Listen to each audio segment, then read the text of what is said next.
I'd like to welcome to Metal Shop 101, the one, the only, Brian Vollmer of Helix. How you doing, Brian? Great. Good to be here, Joe. Uh, Greatly appreciate it. Big news this January. I mean, you guys dropped a brand new album, Scrap Metal. You want to tell us a little bit about it? It started as an idea of getting the old demos we did in the 80s finished off. We had quite a few of them laying around. This began back in actually 2018 when we put out Old School, and we still had songs left over after that. And so whenever I do an album, I got songs all over the place. I'm always trying to write with people. Right. And I went back and I started taking some songs I wrote with that person, this person over here, and putting them together to see if they fit with each other. And Sean Kelly and I had wrote a song a couple years ago called "Stuck in the '80s," and the demos seemed to sum up what that song was all about. And so we started from there, and then it just kind of grew. And then I cherry picked some songs off of albums that I put out when I didn't have much money, like B sides, Right. Old School, and Half Alive. And they didn't sell many units because they didn't really have a lot of money to push them and to work them. Whenever you put out an album, you have to have a marketing plan, and that takes a lot of money. And Right. I just didn't have it when those albums were put out. But I wanted to put them out because that's what I do. I rate music and I put it out. Right. But for all intents and purposes, a lot of those songs like Jaws of the Tiger, Coming Back with Bigger Guns, Tie Me Down, Closer, and Danger Zone weren't that well known to the fans. And so putting them on side B of the CD, they're basically new tracks with a lot of people out there. So the first side is the song I wrote with Sean, Stuck in the '80s, and Right. then those other demos that we had left over that would never ever released: Fast and Furious, Pretty Poison, Money Goes with Everything, and Hot, Heavy, and Wild. And we rewrote the lyrics and redid the arrangements. I brought in Aaron Murray to produce along with Daryl Gray, my bass player. Aaron Murray, because he's on the cutting edge of where production's going. He's the prodigy of Danny Broadbeck, who is the prodigy of Jack Richardson, who did all the Guess Who albums, and Right. Alice Cooper, Bob Seger, and Danny was working with Dolores O'Riordan when she passed away, and Aaron was, like I said, his student at Fanshawe College. So Aaron's done a couple albums for me, and Daryl has as well. And Daryl really knows the band. At practices, we call Daryl the practice Nazi because he makes sure that everybody knows their parts exactly. Right. When you're around for over 50 years, like Helix, it's easy to change something just a little bit every night, and pretty soon the song isn't recognizable. So Daryl's in there, and he's my music guy, and so it only made sense to bring him in on production with Aaron on this album as well. And they did a fantastic job. And I might add that Sean Kelly came in along with the guys in my band, so it was a real group effort. Uh, but that's always the case whenever I do a project with Helix. It's Right. not just me; it's the people I get to help me with whatever I'm doing. Right. Now, the second single, the first one was Stuck in the '80s, which is a killer tune. I get so many requests for that song. People Great. love that song because I think it brings them back to that era of music. I think And they can identify with what the lyrics are about. right, The '80s were a special decade. Sorry, go ahead. oh yeah. And the second single, Fast and Furious, there's an interesting story behind that song. Wasn't that Well, song we about being on the road or something?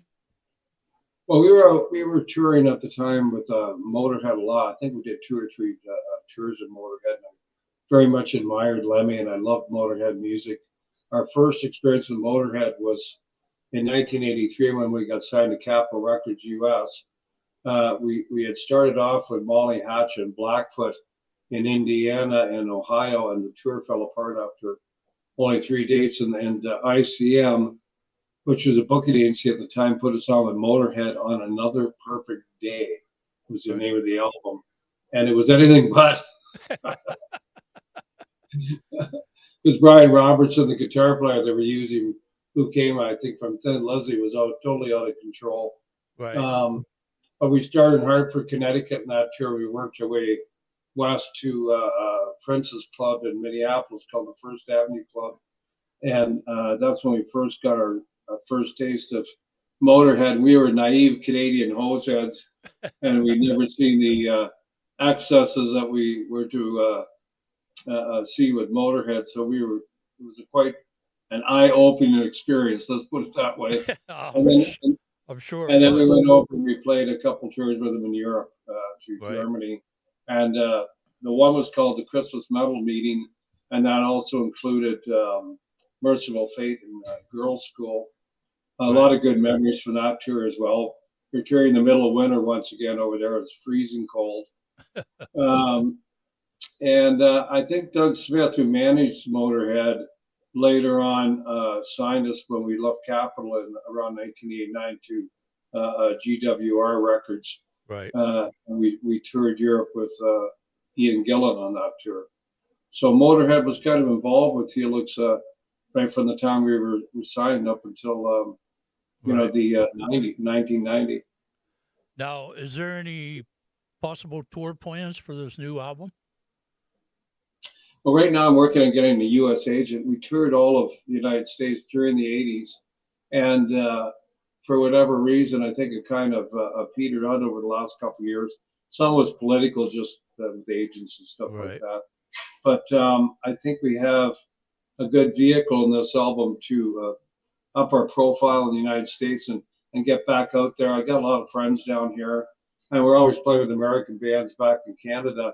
In fact, I think we're much more of an American sounding band than we are a Canadian band. Right. We're not Trooper, we're not Honeymoon Suite.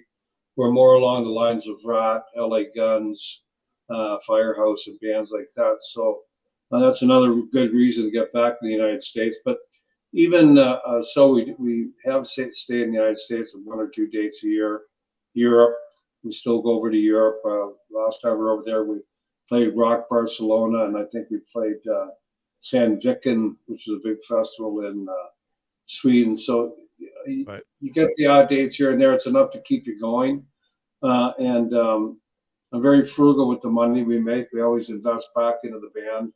We continue to put out music because that's the reason I got into it in the first place. I've never understood bands that are our age and they're start whining about how they can't make money putting out records, Right. because I thought you put out records because you wanted to create.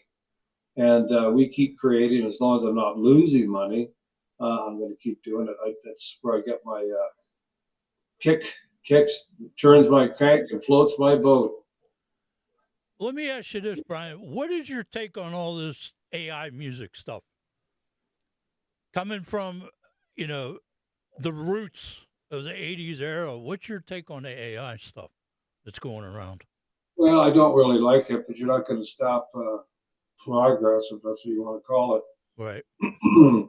um, they feed lyrics really into a machine and out pops a song and a singer with a nice smooth voice and kind of eliminates my job, does it? But I think that humans will always have a different slant or a different perspective when they write songs from a lyrical standpoint. So I'm not really worried from that aspect. Right. I just keep putting out stuff. Right. So that's my thoughts on that. I don't really like it, but it's here to stay. Now, that anthem that you guys gave us back in the day, and I'm talking about Rock You, Hmm. that song still lives true today, still played on the radio. I mean, how does that feel to have that song to be so legendary? And I hope Stuck in the 80s goes legendary too. But that anthem that you guys gave us, Rock You, from back in the day, how does it feel after all that time? Well, it brings a lot of memories back more than anything else. The song catapulted us into a world class status, and we started doing concerts all over the world. We started off with White Snake and Quiet Riot in the United States. We were playing 20,000 seat halls, but we actually had a huge song before that in Heavy Metal Love, which went to heavy rotation on MTV in the United States. And when we first went out in 1983 with Capitol, that was the song that was getting us known. Right. And so each there's different songs in Helix's catalog that are big in different regions of the world. Right. Uh, in our early days, we were lucky enough to be the band for Del Shannon. The agency used to get old rock and roll acts like Freddie Cannon, Del Shannon, Little Richard, Tina Turner, and Right. they'd fly in and they didn't carry a band. They'd have a band that they picked up in each territory, and we happened to be the band that was chosen to be the band for Del Shannon. Probably because back then we had a little synthesized keyboard. We could do "Runaway" and "Hats Off to Larry," and you know the Right. solo in "Runaway." Um, and I think it's just kind of come around to that again. Uh, bands flying into different places. And bands. Anyway, what I was getting at though is Del Shannon used to have different hits in different territories, and he'd go over to Australia, he'd play a different set list than he would say in the United States, or a different set list in Canada. So we had different songs in different places. In Canada, we had hits with Running Wild in 21st Century, which was uh, nominated the Heavy Metal Video of the Year. Right. Good to the Last Drop was a big single for us in Canada, as was Make Me Do Anything You Want off the Walking the Razor's Edge album. Deep Cuts the Knife was a huge hit for us in the States, and got what they called back then double breaker status, which meant that every or 2/3 of all the United States stations in our genre of music in the United States were playing the song. So, but Rock You's definitely been our signature song. Um, Sometimes it's a curse, but most of the time it's a good thing, and we still end off the show every night with that song. Right. And the pyramid. The pyramid's where two guitar players go down, and Daryl and I get up on their knees, and we form this pyramid. And we've been doing that since 1982, I think. Very cool. So the new album, Scrap Metal, you can get it at Paris Records, That's right, Tom Mather. and Paris Records over here with Tom Mathers. And you want to give us some links where people can find you guys? You can find us at planethelix.com. Uh, Tom sells our CDs with Paris Records, and that goes out in the United States and Europe. And I advise our American fans to buy off his site because it's in use and you don't have to go through duty and shit over the border. Right. But you can get the CD in Canada through our website at planethelix.com. Also, our vinyl. I sell the vinyl, and our digital downloads are sold through Indie Tunes. So it's kind of a fracture nowadays. Sometimes you get situations like we have where you have vinyl CDs and digital downloads, and the three Right. different companies that are selling them. But we've coordinated. It was kind of a learning experience this time around, trying not to tramp on each other Right. as we sold stuff. But we're all on the same team and we're going for the same thing. So Right. we worked out, and the album's doing really well. I think it went to number 46 on Amazon in the States the other day. It was number 9 in Canada, over 200,000 streams. That's So, awesome. and that's my dog wagging his tail in the background there. Well, what I've noticed is lately some of that older school style music is coming back. I notice a lot of newer bands are going back to that old school style, whether it be, you know, your style of music or whether it be Zeppelin or whatever. But I notice a lot of bands, upcoming bands, are going back to that old school style. And I think that's what the music scene needed was a jump start. I mean, you guys are legendary. You guys paved the road. And, all these up and coming bands, they're going back to that old school feel.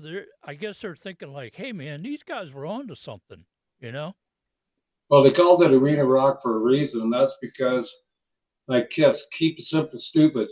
Because at a big arena, which is echoey and not really set up for sound, as much as bands play there all the time, it's so echoey that if you get too complicated with your writing and It sounds like a mess of sound.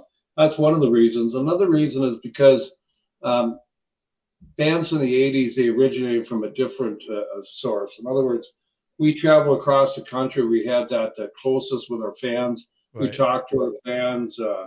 And I think that that grassroots following came across in the music because you got a more eclectic worldview, and that bled through into your lyrics. We also started off as cover bands back then too. We were a roving jukebox, Right. and to go over in bars and get a rebook, you had to know like the latest greatest on the radio and really be on top of it.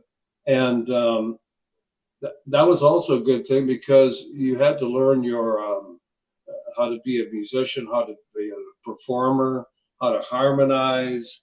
That was our training ground. I'm writing a book right now called The Golden Age of the Canadian Bar Circuit. And one of the people I interviewed was a guy named Tim O'Donnell who worked at Dram Booking Agency, which booked the Helix. And he said it most succinctly. He said that just like if you were going to play professional baseball, you had to go through the minors. Going through the bars for bands in the 80s was going through the minors. That's where you Right. learned your licks, and Right. it either made you or broke you. And I think you have to be built for the life too. I personally love the life. I came from a farm. That's where I was raised, and I just always dreamt about going out there and, like Tom Sawyer, getting on that raft and jumping on the Mississippi and floating away to some faraway foreign place. And when I started touring with the band, it was so exciting for me to go to places like North Bay, Ontario, and then out Western Canada and Right. Eastern Canada. I'd go home and brag to all my friends that I'd seen all these faraway places. I remember back then there was no computers, there was no cell Right. phones, so it was a hard life. You'd pull into say Kapuskasing, Ontario, which is rated in the book of lists as the third coldest place on the planet, and you'd literally have to take your sleeping bag. You'd go up to your room, and there'd just be a bed, a night table, a dresser, and your sleeping bag and you. And that was all you could do all day long. Even if you wanted to phone home, you needed about 6 pounds of quarters to go down to the payphone. That's how you connected with your loved ones back wherever. Right. And it was a hard life, and not a lot of people could put up with it. We used to call the Northern Ontario circuit the birth of fire because we lost so many members in the early days because they'd Right. go out for a month or two and they go, this is not the life for me, and that'd be it, on to the next player. But me, I love the life. I still love the life. I still love going to strange places and meeting different people, new people, Right. and that's where I get my biggest kick. Right. Very cool. Let me ask you one more question, Brian, and I'll let you go. Do you have any advice for any upcoming musicians, artists, vocalists that you could give to them? Oh, I always got lots of advice. For singers, I'd say learn how to sing properly. I find that a lot of singers my age have burnt themselves out by the time they get to the age 70. My voice is stronger than ever, and it's because early on in my career, around 1976, I lost my voice. I developed nodes or polyps, and usually that's kiss of death for singers. But it was the best day of my life because my manager sent me to a man named Edward Johnson, who was the youngest member of the New York Metropolitan Opera, and he taught me how to sing bel canto. And bel canto isn't just feeling a certain way when you sing.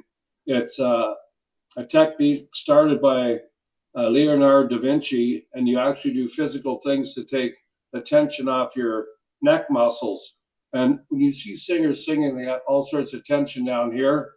You could almost guarantee that they're going to have vocal problems somewhere down the line because all that tension is transferred to here, which is your thyroid cartilage inside your Adam's apple, Right. where your vocal folds are located.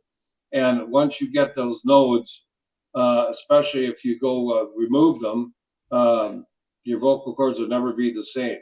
Right. And besides, you haven't gotten rid of the reason the nodes are there in the first place. and that's muscular tension. So that's my first bit of advice just for singers. But I think just in general that you have to pick something that you love doing because there's not going to be a lot of money for a lot of years. And if you're getting into it for just the fame and the glory, you're in the wrong business, buddy. Uh, I didn't make a lot of money for a lot of years. I'm okay though now. I could retire tomorrow and be just fine. But and here's another thing about not losing your voice, and that is you want to get to where you are older, where the money does start to finally come in. You want to be able to sing and still be able to go out there and do your craft, because what you're doing is a craft, and a craft is something you don't learn in 2 weeks or 2 years. It takes a lifetime, and so you better be enjoying what you do, I guess is my message, because there's nothing harder than being in the business for 25 years, being totally broke, and seeing everybody you went to high school with have a paid off home and a mortgage and kids and a dog and a brand new car, and it gets to you after a while. So it's not one great big thing all at once. It's all those little things that build up over years. So you better love what you do, I guess. That's my message. All right, Brian. Hey, I greatly appreciate you taking the time out to come on the show. We will keep pushing Thanks scrap for metal. having me, Joe. We will keep pushing scrap metal here at Metal Shop 101. And I'm Thank looking you. forward to hearing more from you guys, man. I hope you guys cut another album soon. We're already writing these songs. When I was went up for the record release party a couple weeks ago in Canada, I found a day to go up to Toronto and work with Sean Kelly. We got another new song started, and we have a couple that we need to finish off. So we're 3 songs deep at least with there. Right. And then I've been writing with another guy named Tony Pelusci, who I wrote the Pigs Fly album with, which is my solo album. And then there's Gord Pryor that we wrote Power Rock and roll. So I'm always writing. I enjoy the process, and I especially enjoy when the songs are done and I can listen to the finished product. Right. I don't play an instrument. I'm more of a lyricist. That's where I Right. come in, and but I work hard at being a songwriter, and it's something I've always done. And once again, it's like you have to constantly be doing it. It's a muscle. You can't just all of a sudden take 20 years off from writing and jump back in and expect to pick up where you left off. You have to keep doing it even through the lean times. And if you look at anybody that's been in the business for 50 years, like Helix, there's good times and then there's bad times. And you have to be able to survive those lean times. Right. Get to the next, where it goes up again. That's it. Not every day is the big gig. Not every day is the big song or the big album. There's a lot of days where you're sitting on the phone going, "Why am I talking to this asshole?" All right, Brian. Hey, it's been fantastic to sit down and talk with you. Like I Nice said, I talking to you. greatly appreciate it, man. And You're welcome. it's been my pleasure. All right. We'll talk to you soon. Talk to you too. All right.